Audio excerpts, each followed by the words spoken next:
आजा कोई दर कोई मुल्क लोग इस्लाम में दाखिल होंगे। आप लोग इस्लाम मुल्क इस्लाम में आ गया। अरे गोट गोट हैं तो काम जब शुरू हो ये सारी जो है ये तैयारी है काम शुरू करने की।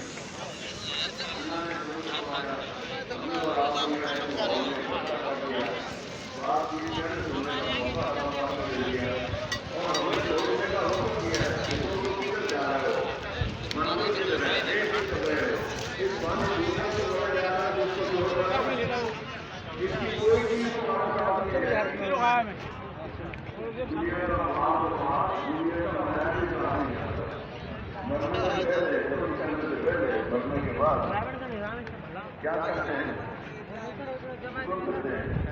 जुला पड़ रहा है इसको कहाँ लेके आना क्यों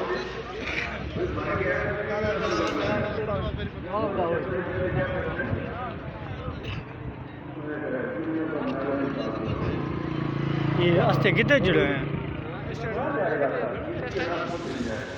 साथ जाएंगे उसके आभार